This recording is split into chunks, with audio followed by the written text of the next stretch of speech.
What's up, guys? Welcome back to Everyday Money.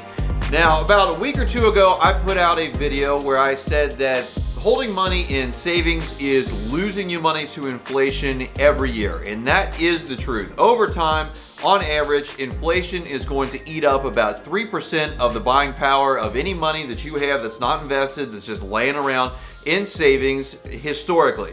Now, in the last 20 years or so, that's still only been like 2 to 2.5%, but that is still a heck of a lot more than the FDIC says that the average savings account is returning, which according to them is 0.04%. I had some people asking me about, well, what about emergency funds? What should we do with our emergency fund? How much should we keep in there? Is it a problem if our emergency fund is losing money to inflation? And really the answer to that too is yes. Anytime that you are losing money with just storing money in an account, it is a problem because over time, that money is just going to keep eroding and eroding to inflation. And if anyone is worried about increased inflation with the amount of money that we've been printing, if that is a concern of yours, I'm not necessarily sure that it's going to be a huge concern, but there are folks out there that think it is.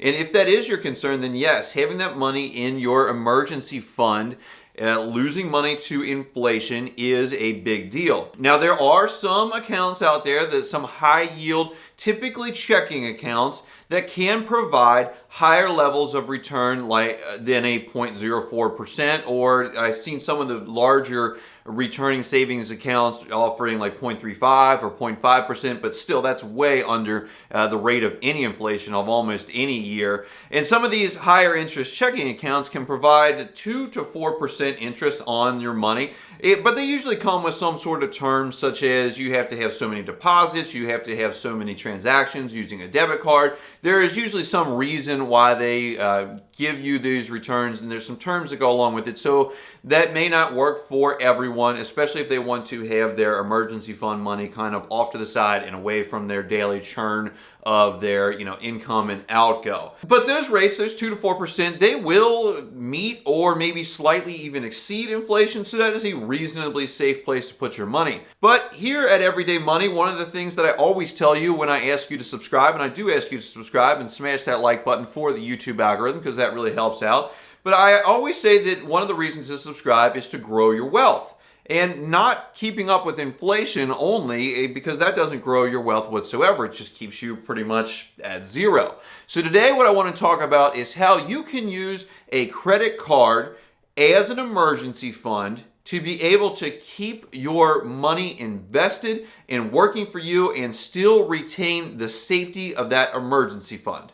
Now, when people think about credit cards, they think, bad debt, credit card, and you can't use those. And you're right, credit card debt is not only bad debt, it is some of the worst debt to have. But we're talking about using this for an emergency fund and not like it's an emergency, I'm a little sleepy, I need to go buy a Starbucks on credit. We're talking about legit emergencies, like your transmission goes out in your car, you have an unexpected health emergency, something happens with your home, whatever. True emergencies. And everyone has a different idea about how much money that they need to have on hand in an emergency to cover whatever comes along. And one of the, kind of tried and true things is 3 to 6 months of expenses.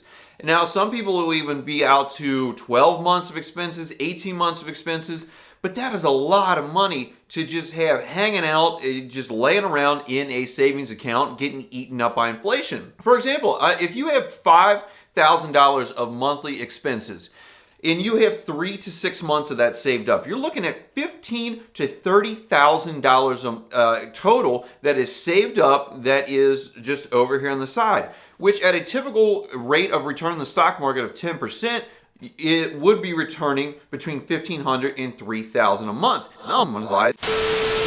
That would be $1,500 to $3,000 per year past me.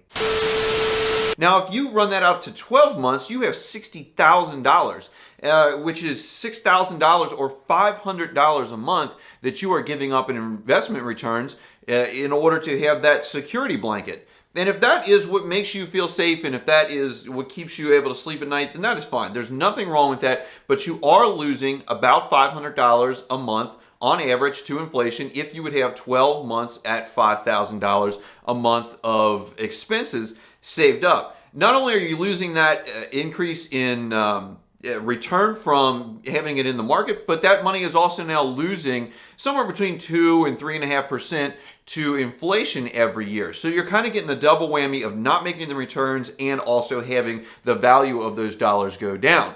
So when you think about it, having all that money in your savings account for an emergency fund is losing you hundreds of dollars per month that you could be getting if it was invested. So then if you don't do that, what are you to do? Well, one of the things to think about is maybe if you do have a real emergency and you need to tap that emergency fund, you may not have 100% of your expenses every single month. If your monthly outgo is $5,000, but that includes things like traveling, subscriptions to various things, cable, whatever, you can probably cut a lot of that out and really get that down to your hard costs every month, like housing, transportation, food, etc. And so when you take those and you can even distill that down into things that are hard to pay for with a credit card.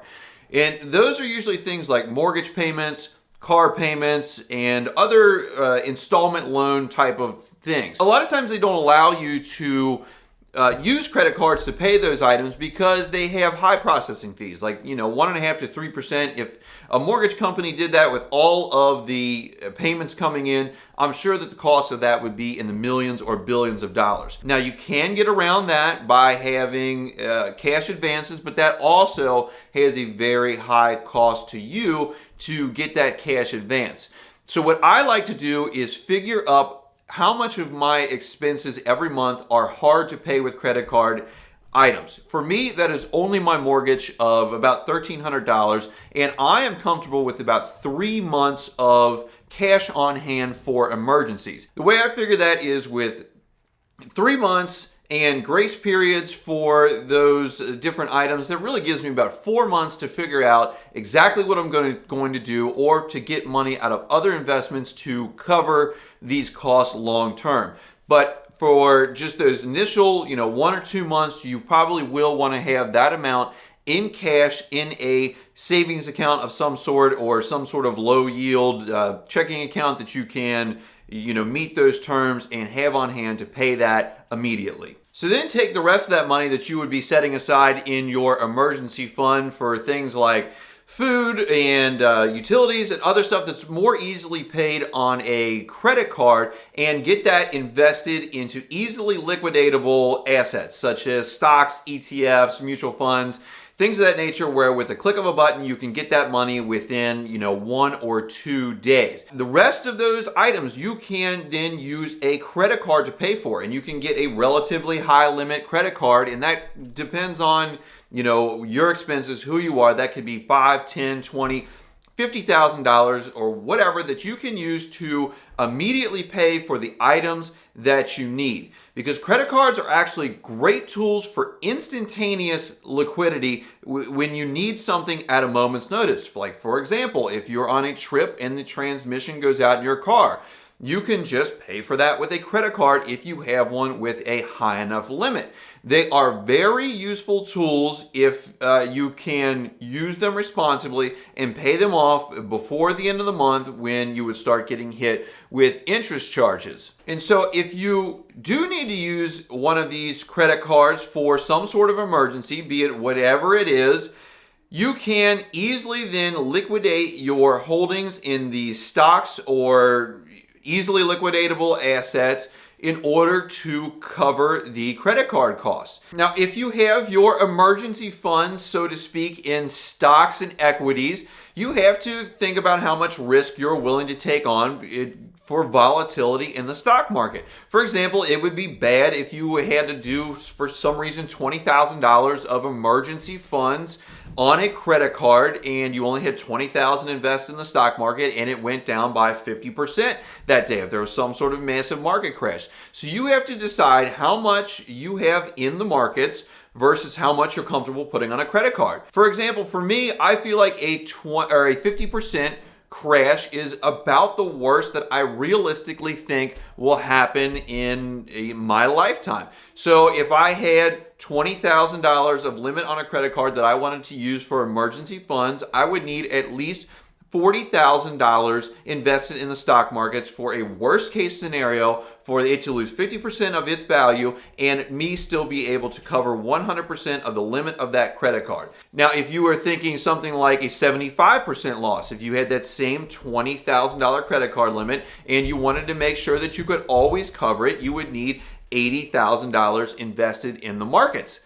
But this is a great way to keep your money working for you, to keep it increasing in value and not losing value while it's sitting around in savings, and for you to have some sort of safety security blanket in case there are emergencies that come up and you need money right this second, but you don't want it sitting in a savings account. And then finally, you always want to consider what kind of credit card that you have for your security credit card. You want something that doesn't have any annual fees or any other type of a membership fee or anything associated with it. And you need to make sure that you're the type of person that can handle having a large credit limit and not spend it on everyday items. If you can't do that and you need to be honest with yourself, this plan may not be for you, because if you run up your credit card with, TVs and eating out and various things that are not emergency fund items, you won't, for one, have that limit available if a real emergency does hit you.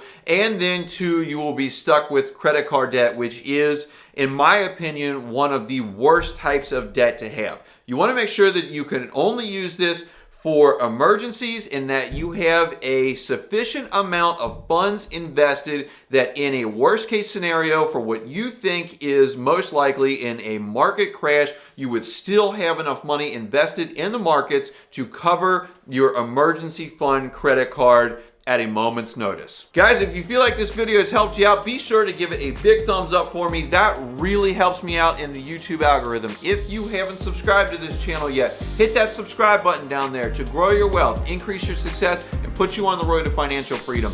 I appreciate you guys watching today, and I'll see you in the next one.